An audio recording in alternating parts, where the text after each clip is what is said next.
सलाम ख़वातीन और हज़रात, चैनल पे वापस आने का बहुत बहुत शुक्रिया। आज की जो कॉन्वर्सेशन है वो ना सिर्फ आपके लिए बल्कि मेरे लिए भी बहुत ही ज़्यादा ख़ास है, क्योंकि ये पहला मौका है एक पाकिस्तानी प्लेटफॉर्म के ऊपर दुनिया की एक लीडिंग कंज्यूमर गुड्स कंपनी के सरबराह जो हैं वो आके बात कर रहे हैं और अपना विजन बता रहे हैं कि वो पाकिस्तान को कैसे देखते हैं और उनकी कंपनी पाकिस्तान में किस तरीके से फ्यूचर में एक्सपैंड करेगी। अनफॉर्चुनेटली ये कॉन्वर्सेशन इंग्लिश में होगी क्योंकि मेरे गेस्ट जो हैं वो एक बेल्जियन नेशनल हैं, तो इसकी वजह से काफ़ी ज़्यादा लोगों को इतराज़ होता है कि आप उर्दू में कॉन्वर्सेशन क्यों नहीं करते। तो इस कॉन्वर्सेशन को मैं कर ही नहीं सकता था, बट आई होप कि आप इसको एंजॉय जरूर करेंगे। Today will be speaking to the chief operating officer and management board member of BAT, a multinational which has evolved into one of the world's leading consumer good companies with presence in over 150 countries and more than 46,000 employees globally. The company has recently been undergoing a massive transformation as it looks towards the future with their vision of creating a better tomorrow. At the heart of this expansion is Pakistan, where since 2020 they have invested over $40 million to set up a modern oral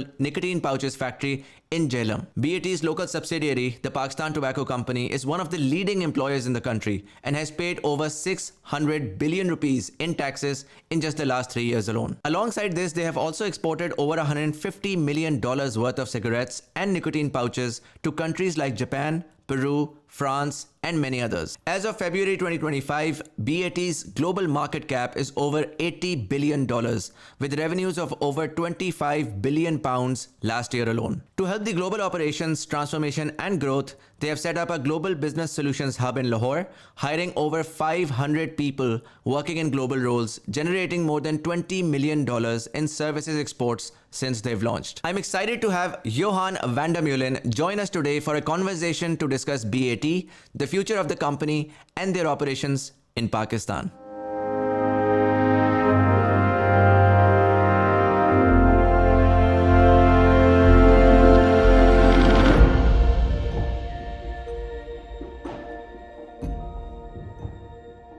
Johan, how are you?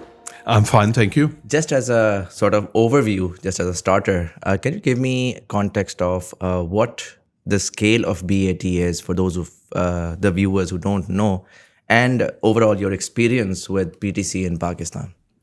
Yeah, so I think BAT has a long history, more than 100 years of history. And I think it's a fantastic company where I started my career as a trainee more than 30 years ago, and I could work myself up to my current position as Chief Operating Officer in the company. We have a turnover of 27 billion pounds. We make close to 13 billion pounds of profit. So it's not a small company, and we are very proud in terms of our history. But more importantly, I think we also made that decision to transform our business. And I think which makes it very exciting after 30 years, where in the beginning of my career, we had that problem that we were confronted with the health impact that our products had on society, and we didn't have an answer for that. And I think in the last 10 years, through innovation, through technological breakthroughs, and based on science, we have now found alternatives for consumers. We can offer them alternatives which are much less risky and have a massive health benefit for these consumers. And that makes it very exciting. That's our mission. That's what we want to achieve now. We have said by 2035, we want to have half of our business no longer coming from selling cigarettes. We want to have by 2030 50 million consumers globally who use products which are no longer cigarettes or combustible products. Today we have more or less half of them, but so we want to double in the next 5 years, and I think these are fantastic ambitions that we have declared, we have announced. And that is what I want to be part of. I want to drive, and I think that's our mission, to create a better tomorrow by creating a smokeless world and moving consumers who cannot stop smoking into these less risky alternatives. Makes sense. What about PTC? Has it always been with BAT? Yeah, so we have a long-standing presence in Pakistan. I think we started in 1947 Uh, so I think it's we are there for the long term. We're very happy with what we are achieving in Pakistan. I think we are the leading company. We're one of the most respected companies in Pakistan, and we're there for the long term. And we always say when we are in a country, it's in tough times, it's in good times, and that's how we see Pakistan. And Pakistan is an integral part of that transformation journey as well. And I think something what you can really be proud of is the talent that we get out of Pakistan over the years. And I'm very proud and very happy today in our management board. We have two people with Safar Khan, our ops director, Javed Iqbal, our chief information officer, who have grown up in Pakistan and had a fantastic career within the company. And I hope that they are inspiring examples for many young people who join us today, tomorrow in Pakistan. Makes sense. Now, you started your career 30 years ago in the same company. This is a company now with almost 46,000 employees worldwide. Yes. Your chief operating officer, my understanding is this role was created in 2023, very fresh. Before that, you were chief transformation officer. Yes. Now, this company is going through a lot of transformation itself, and you mentioned some of that early on as well. Tell me about your experience. First of all, how do you feel growing from like an internee sort of to all the way to chief operating officer of this huge multinational enterprise, $75 billion net worth, 27 billion pounds revenue? What's that feeling like? And how has your experience as COO been with BAT? I think it's, as I said before, it's a great company. And I mean this because we have, in general, we promote 85% from within. So you do not join our company for a job. You join our company for a career. And that is something which I always found very inspirational.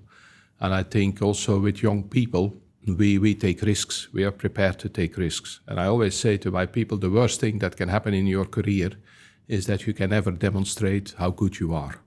And we are prepared to take risks with our people. Calculated risks, but to give people the opportunity to shine and to demonstrate how good they are. And I think that sets us aside from many other multinational companies. And I just give you one example. In Pakistan, every year, we get 15,000 people, young people, leaving university who want to join us for a career in PTC or in BAT. And I think that's really the power of our company. And we are a very young company with young people, and we give really chances to people to grow, to make a career, and to have a fantastic career. And I think for myself, speaking for myself as well, I started as a trainee. And if I can do it, everybody can do it. So I think that's how you have to see it, and that is really unique.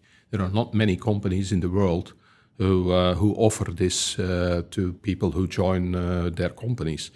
And of course, because of the transformation, sometimes we have to acquire new capabilities from the outside, especially in a transformation journey. If you look now at 2 of our 3 platforms, which have less riskier products, whether it's tobacco-heated products or vaping products, there we are dependent on basically devices, which are technology devices, battery devices with technology. So if you have produced for 100 years cigarettes, you're not very, very much skilled to make these devices. So then, of course, you have to acquire these capabilities from outside. But that's something which I think is also a testimonial to the success of our company, that we do that and that we then go to the market and acquire the capabilities that are needed for the future. Makes sense. You've mentioned multiple times, obviously, less riskier products, smoke-free future. And when I went to your website, it very clearly states, working towards a smoke-free future, which seems like an oxymoron. And, this is an industry that has been historically very controversial. There's been a lot of debates on this as well.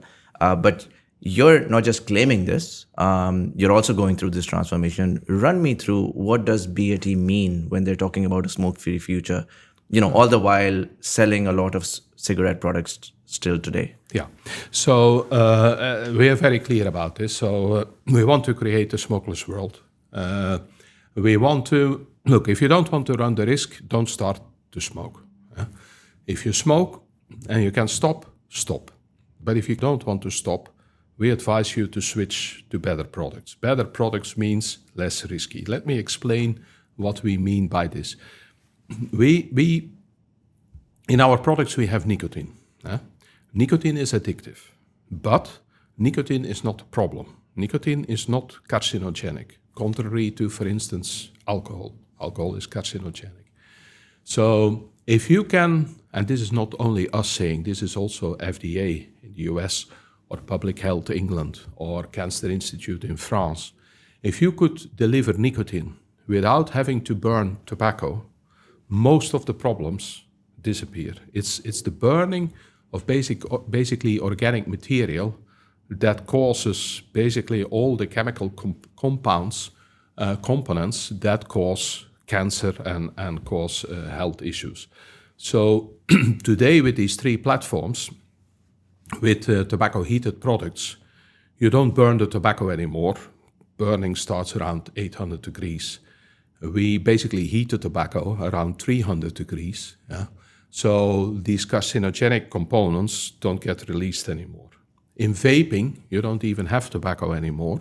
So you have propylene glycol, glycerol, then you have food flavors, so flavors which are used in the food industry, and basically pharma-grade nicotine. Yeah?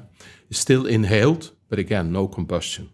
And I think the most advanced product in terms of harm reduction is, of course, our modern oral products, very, very popular also in Pakistan with VELO, where no tobacco. So basically you start with an organic material where you add, again, pharma-grade nicotine and flavors which are used in the food industry. No inhalation anymore, so it goes through the mucosal membrane to the brain, basically. So you still get the kick, but you don't get the harm effects anymore of the product. And these are technological breakthroughs that we have developed and which help now us to say, I think we can achieve a smokeless world. Now, we cannot achieve this on our own. It's also very important that we get the help from the governments to tell the consumers, to tell the smokers, look, if you cannot stop smoking, you better switch to these alternatives. And that's, I think, a joint opportunity between governments and us as an industry, but I think also a responsibility, because we can save lives and we can create definitely a better tomorrow. But we need to do that together, and that is also starting from the WHO, starting from governments to say, if you cannot stop smoking, switch to a better alternative. All right. If you are building these alternatives, though, why don't you just stop, selling cigarettes altogether? I mean, that's the short way to get people to the alternative product, considering they are looking for nicotine. And so if there aren't any cigarettes, it's logical for them to go to, let's say, VELO or some of your other, let's say, the vaping products. I think it's a very good question, and there are two reasons. It's because it's not as simple as to say stop selling cigarettes. The first thing is that we are globally confronted with a lot of illicit, illegal cigarettes. It's also a big issue in Pakistan. So the moment that we leave the space, it's not that the cigarette consumption will disappear. I give you one example. In the worst days of COVID in South Africa, the government decides that you cannot sell any cigarettes anymore. South Africa was a very, very interesting market for us, also with a long history. And basically the whole market flipped overnight into illicit. Now, this lasted for 6 months. After 6 months, the ban was lifted and we could re-enter the market.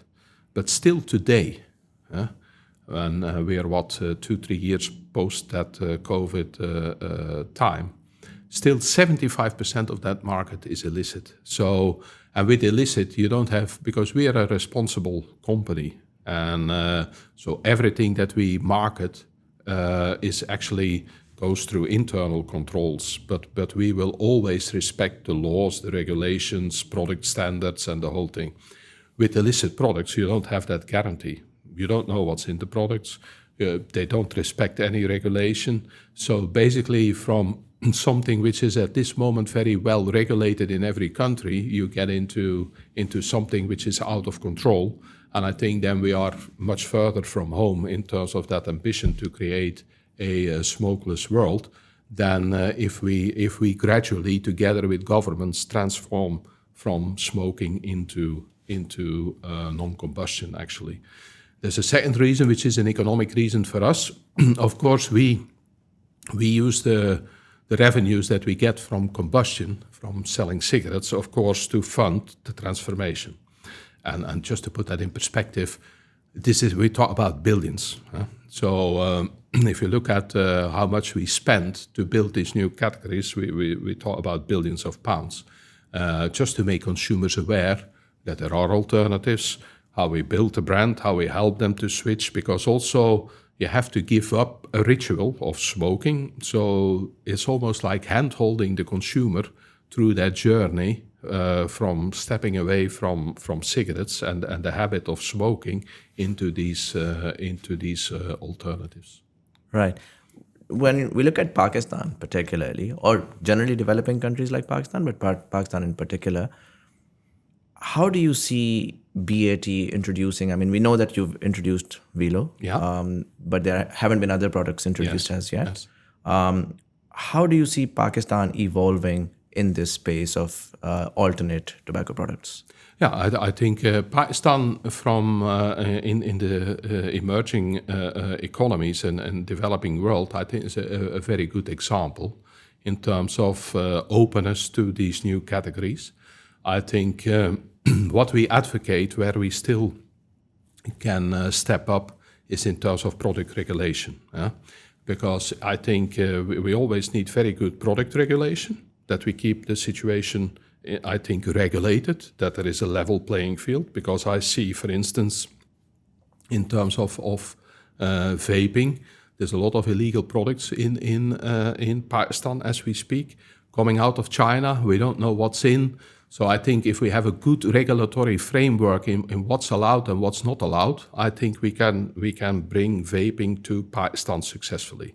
Second thing is also that we advocate that the excise levels would reflect the risk profile of the product.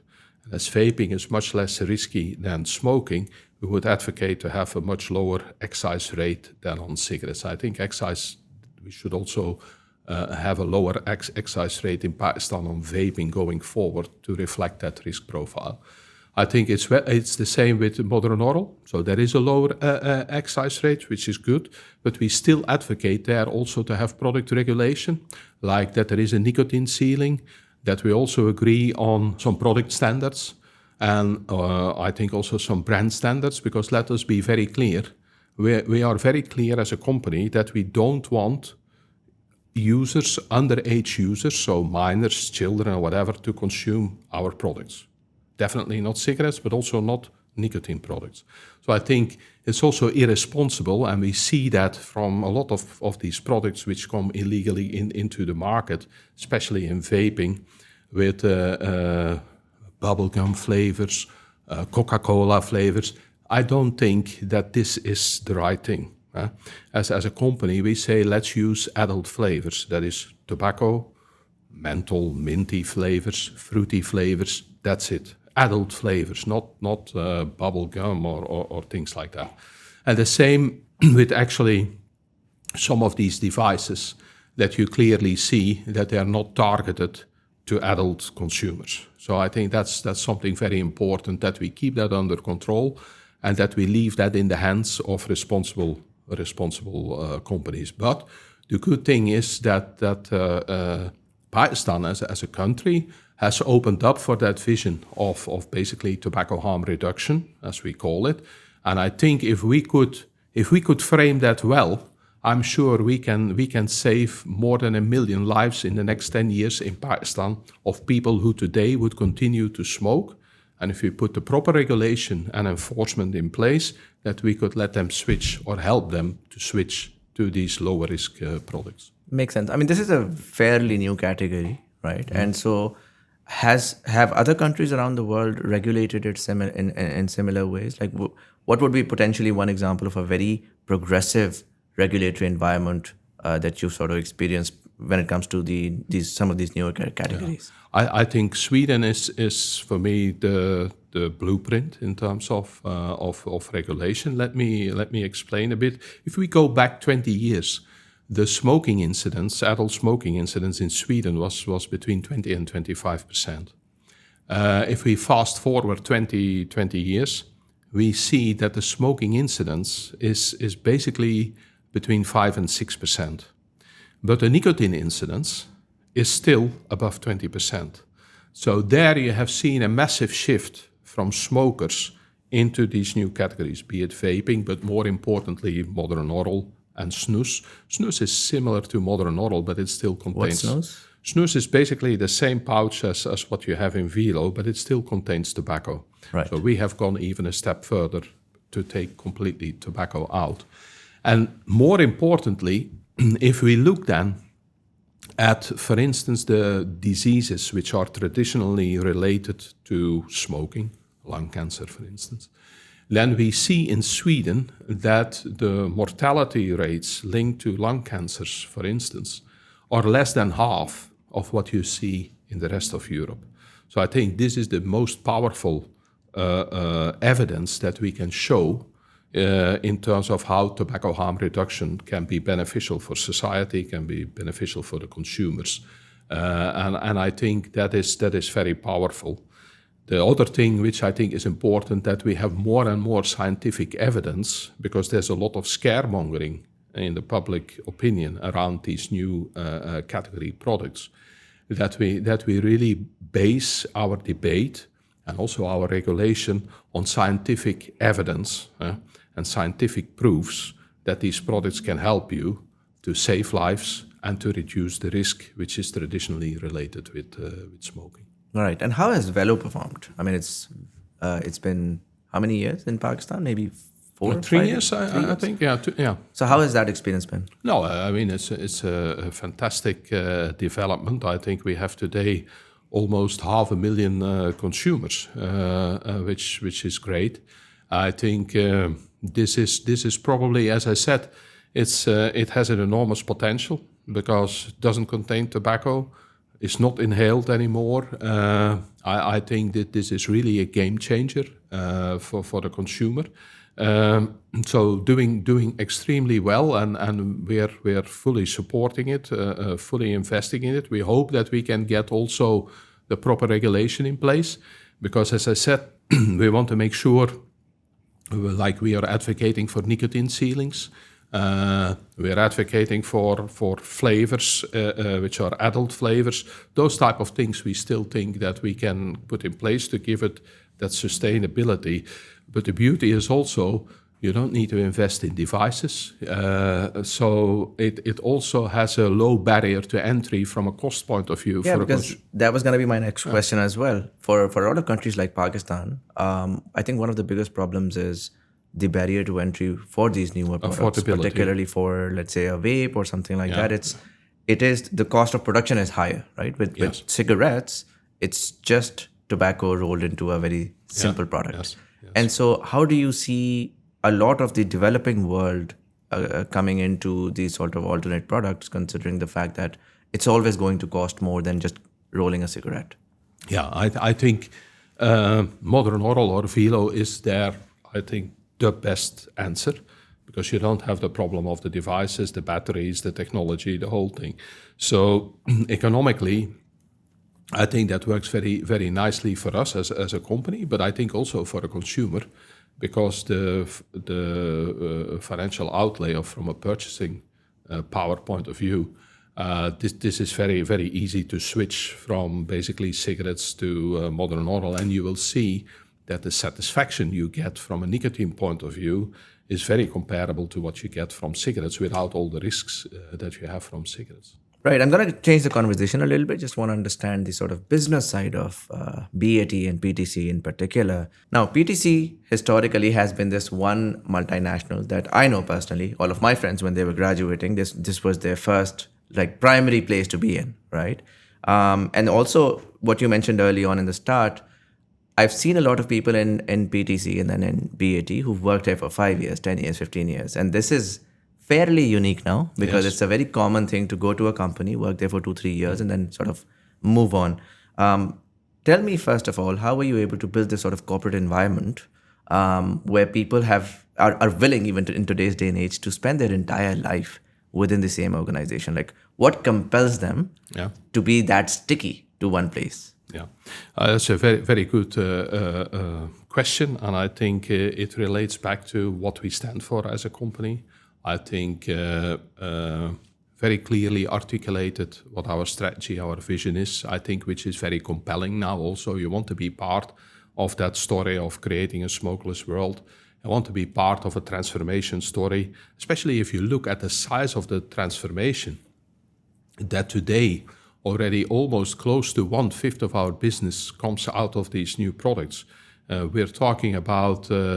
If you look, it's almost $4 billion in terms of turnover, and this is created since 2018, so the last 5-6 years. This is huge numbers. So it's a real big transformation that is happening, which I think is a once-in-a-lifetime experience.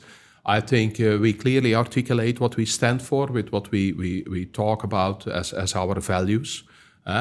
Passion to win. We like to win. We are very competitive, but also we basically also foster diversity, and we want to have diversity of thinking. We want to have gender diversity. We want to have these type of things, because if everybody thinks the same, we only need one person.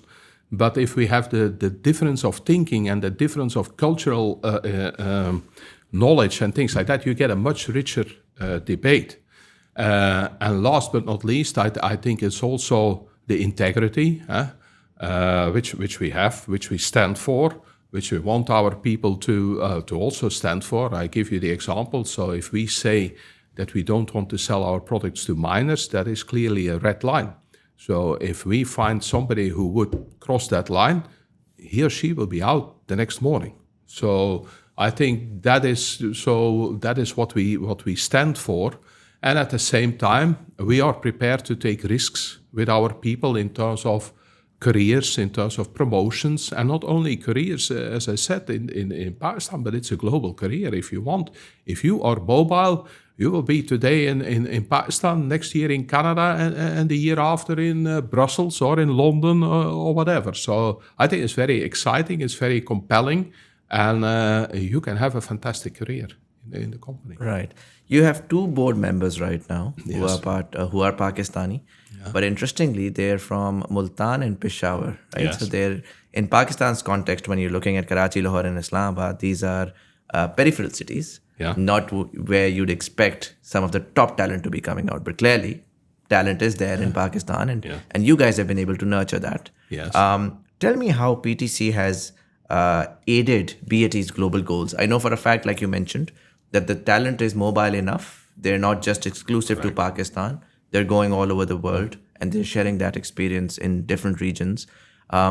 In that context, how has PTC enabled quality talent for the BAT sort of global footprint? Yeah, I think it starts with, as you also rightly said, with the name of PTC in Pakistan. I think it's iconic. I think it's aspirational. So I think people from all over the country want to join our company. As I said before, 15,000 young people every year who want to join us. It's phenomenal. It's fantastic. But that shows the power of the brand of the company. I think that this is one aspect. And then secondly, it is a big organization. So it's also part of a big area. With the Middle East. So you have that, first you can grow in Pakistan, you can grow in the area, and then you can grow in the world. And I'm very proud that when I first met Javed and Zafar, Zafar was ops director for the whole Asia region, and Javed was the GM of Pakistan. This was 2018, and I was impressed with how they were leading their functions, their results, and the whole thing. And I was very keen to get them and to support them, to get them to the management board. And today they're still in my team. I jokingly said, as COO, I'm responsible for all the commercial performances in the markets, but I'm also responsible for operations and innovation and R&D and the whole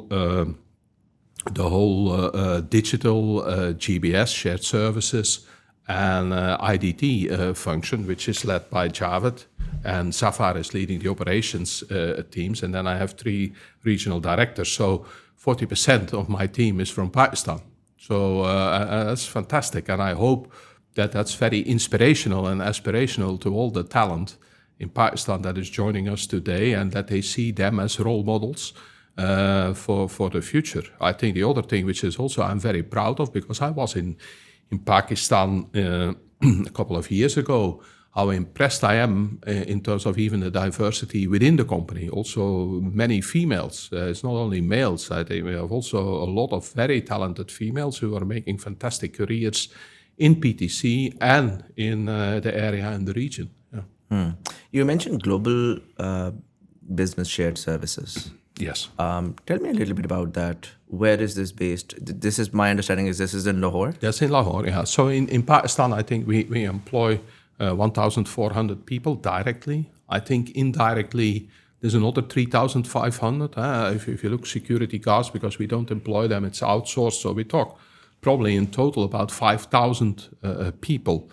But if you look then at the point of sales where we sell and the whole thing, it's probably up to 1 million families which are indirectly or directly related or benefiting from our presence in Pakistan. So back to our 1,400, we have 2 factories, Akora and Jhelum, and then we have shared services in Lahore, and we have which is something we set up in the last 2 years. So we added more than 400 jobs.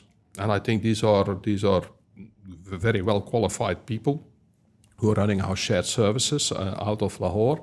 And then we have Islamabad, where our head office is. Yeah. And so shared services is focused for work within Pakistan, or is it? No, that's the whole region and globally actually.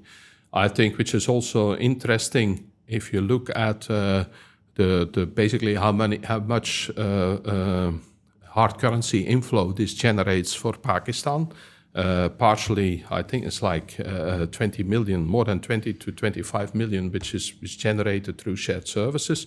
And you can double that if you look at the exports that we do of cigarettes or VELO out of Pakistan into the rest of the world. So I think this is also very beneficial to the economy in terms of hard currency inflow that we generate for the country. Fascinating, because my understanding is that the shared services is essentially IT, like not just IT, but other areas of human capital export, yes, working for the global. Yes. Yes. Interesting. In terms of the products that you're selling in Pakistan, both tobacco and the oral products. Yes. Are they made in Pakistan? Yes, and it's not only made, but for instance, also if you look at VELO, we also export into the wider world, into Japan, into Europe. We're also looking into the Middle East, so yeah, it's into Latin America. So it's really made in Pakistan is a big thing for us, and it's coming out of a brand new factory that we set up there. Immediately carbon neutral with solar panels, everything. So also from a sustainability point of view, I think we are a big player also in Pakistan. Our global targets that we want to reduce our emissions by 50% in the next 5 years. We want to be carbon neutral by 2050. But for instance, in our Jhelum factory, we will be this year already carbon neutral. So that is our commitment. We plant in Pakistan alone more than 2.5 million trees every year. We also invested in a biomass boiler. So all this to give our contribution to the environment, to sustainability. So it's not only production and selling, but it's also a responsibility from an ESG point of view and from a sustainability point of view. Fascinating. And you mentioned that the VELO product is now being exported to Japan and other markets as well. Yes. Has that entire sort of supply chain been successful? The reason why I'm asking is it's difficult for a Pakistani to hear that a global multinational is successfully exporting something out of Pakistan. We've been hit by this lack of exports and for so long, and that has been a major thorn in the economy as well. So it's fascinating to hear that you actually are not just in Pakistan to sell in Pakistan, but actually using that as a base to globalize the business. Yes, and we're very comfortable with that, and also very cognizant about that. That we say, as I said in the beginning, we're in here for the long term.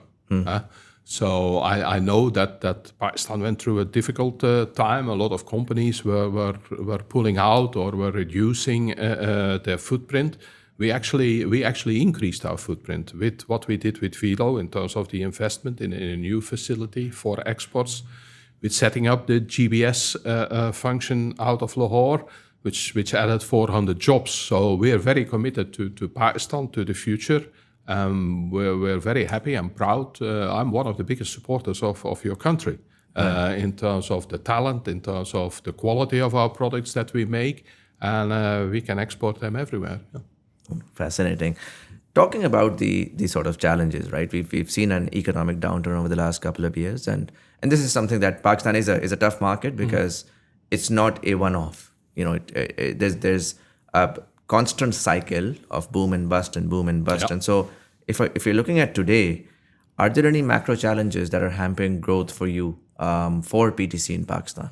Yes, I think it's a very good question. I think if you look at our business model, I think we're a very good tax collector for the country. We collected over the last 3 years something like 600 billion rupee of excise and taxes. And I always say we're a very good and efficient tax collector. We work for a small fee of 15%. If you look at how much tax we collect and how much profit we make, so I think we're a very good civil servant. Let's put it that way, and that's where we see that we can do that. There is still room for improvement. What do I mean by this? We had an excise shock in 23, and if you look at the total market, at this moment half of it is illicit. I think that the government, the Pakistani government, collects like $1 billion of taxes per year. But if we could create a level playing field that everybody would pay taxes, the government can collect $2 billion of revenues. And I know that they are doing their best and stepping up in that effort to collect basically taxes from these illegal and illicit players. But that's where we still hope that we can make a lot of improvement, because that's a lot of money that is left on the table that the government can use to build schools, to have better where they can serve the needs of the country and of the people. And because if you look, we have 40% share of the market if you take the total market, legal and illegal. But we do 85% of the tax collection of the cigarette industry. That shows how much money there is left on the table. That would be a win-win, I think, for society, because you don't know what's in these illegal products. That's a win for the government, definitely, in terms of excise revenue. And I think it also is good that there is a level playing field for all the bona fide players who pay the same levels of excise on the products like the government has determined. The second aspect is that we see, this is my experience from all over the world, if we have gradual excise increases, I think you can take the consumer with you in that journey. Now, 23 was a very difficult year because we doubled the excise. So we had an excise shock. And then that basically is for a consumer, is too much. If the consumer is struggling, it's not that he wants to buy an illegal product, but he can just not afford to basically pay for the legal product. And then they go to the illicit market.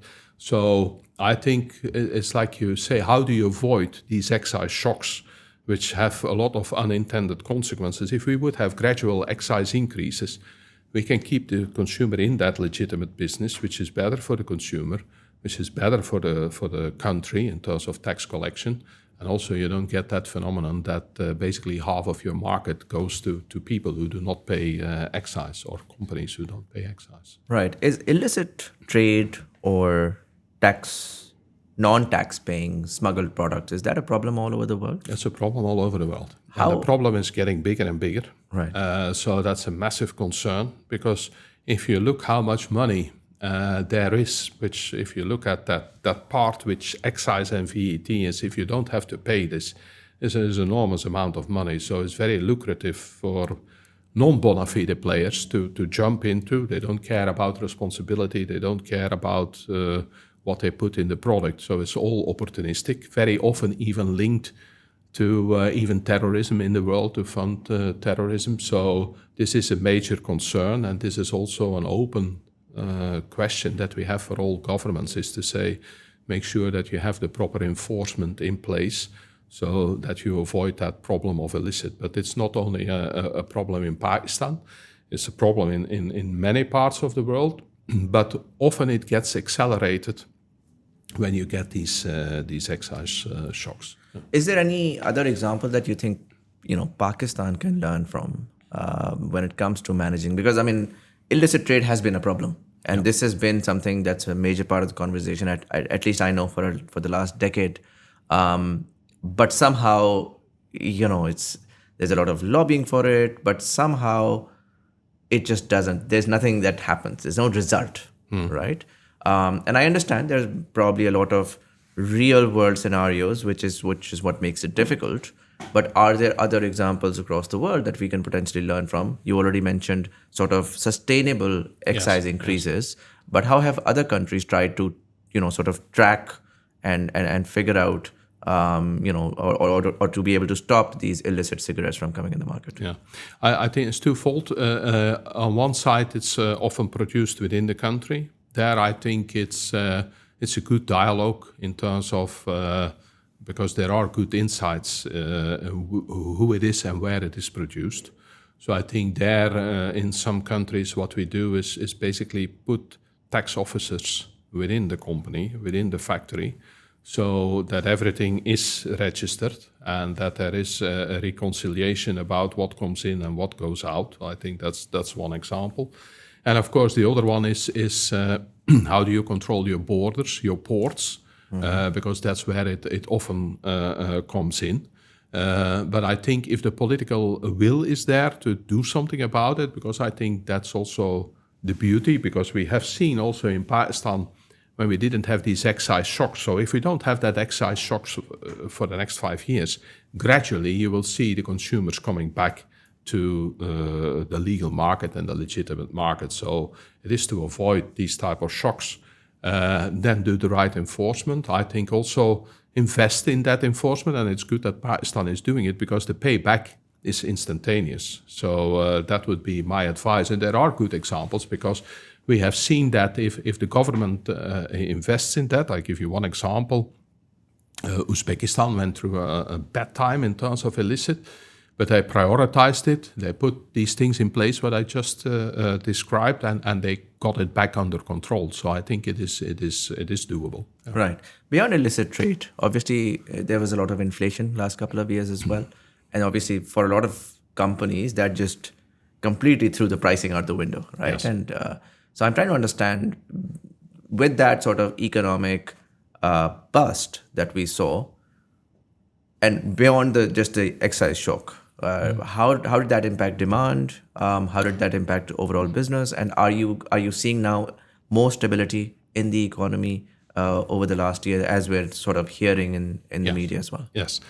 The answer is yes. What we also do, and I think Pakistan is a very good example of that, is that we also localize as much as possible, basically our input materials, to be less dependent on devaluation, inflation, and the whole thing.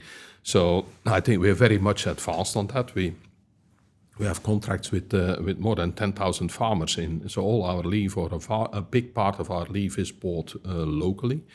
The same with basically the wrapping materials. I think we take that very serious. Also creates a lot of jobs locally. So at the same time, we also invest in innovation in terms of the modern machinery, output and things like that, so to stay ahead of the game there. So I think we have that fairly under control in terms of how we cope with these tough environments, and how we basically, as I said, we have a long-term vision. So we know that economies go up and down in countries and suffer, but it's a long-term game that you have to play, and you stay focused on the long term. And I think we have that resilience, and we have that history that we're not so much worried about economic ups and downs. As long as we don't have that these excise shocks, we can cope with it. Right. And do you think, because you said you localized a lot of this, do you think there's a lot of potential now that with the devaluation, the pricing would actually be much more lucrative outside of Pakistan than in Pakistan, right? So do you think that's one of the reasons why the export is potentially now more viable? Yes. So we use the exports also to get the inflow of hard currency. If we still have, because some things we cannot source locally, we still have to import, but that creates then a natural hedge in terms of you have the inflow of hard currency, which you can use then for the importation of raw materials that you cannot source locally. Makes sense. I want to go back to you mentioned carbon neutrality in your facilities. There's climate change is now a major concern, particularly for a country like Pakistan. Yeah. We saw some devastating floods. Yes. And so now it's becoming a very important and serious issue. Tell me about what BAT overall globally is doing and what PTC potentially is doing in Pakistan. And overall, as a company, what's your vision for sustainability, in today's day and age? Yeah, I think that the biggest impact we have there is somehow a bit beyond traditionally environmental, societal aspect of sustainability. Is actually the health impact. The biggest impact we can have on society in terms of sustainability, if we achieve or when we achieve our vision to create a smokeless world. I think that is the biggest impact we can have from a sustainability on society. If we look at environmental, as I said, we talk about halving our emissions by 2030. We want to have carbon neutrality by 2050. I'm very proud JLM achieves that this year. What did we do there? That biomass boiler installed. We installed solar panels. I think it's the biggest solar panel factory in terms of solar panels that we have globally. So they will be carbon neutral this year.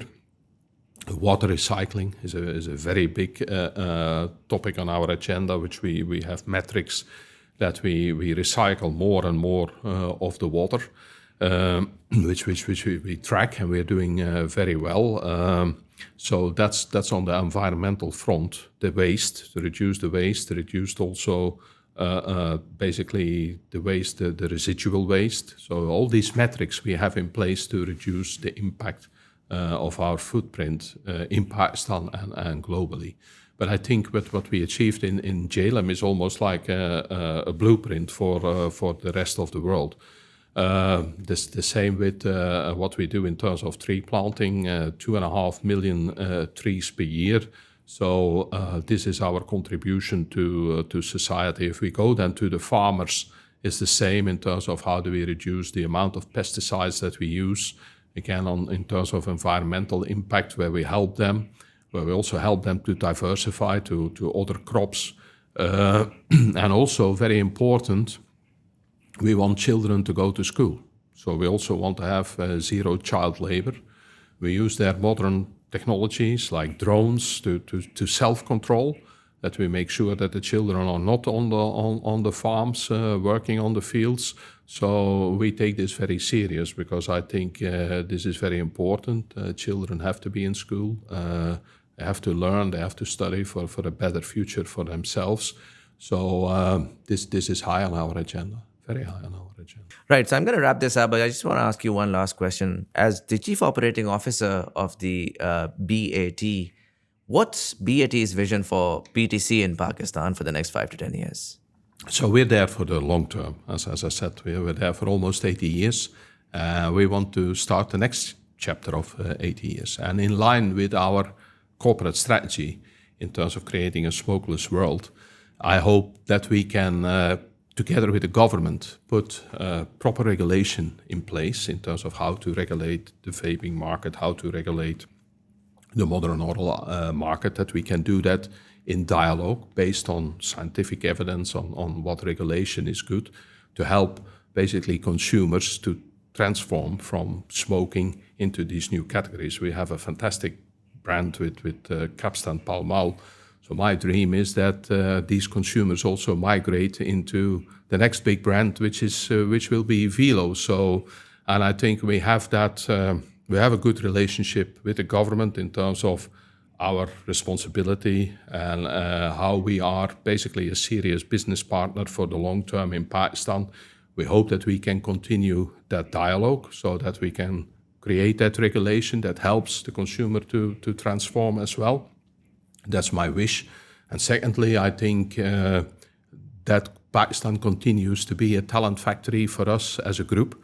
I think we have fantastic talent coming out of Pakistan, and long may it continue to the benefit of Pakistan, for the country, for the people, for our consumers, and for BET PTC. So thank you very much. Makes sense. Johan, thank you so much for coming in and sharing all that insight. Thank you. And for all of you guys, thank you so much for watching. अगर आपको ये episode पसंद आया तो दोस्तों के साथ जरूर share करिएगा. Let me know in the comment section below. Do you smoke? If yes, what do you smoke? If you're looking to switch, are you using a smoke-free product? कौन सी है? किस तरह की इस्तेमाल कर रहे हैं? I would love to know some insight in the comment section. But nonetheless, this was Sayyid Muzammil Hassan Zaidi. You were watching Thought Behind Things. Thank you so much for watching, and I'll see you in the next one.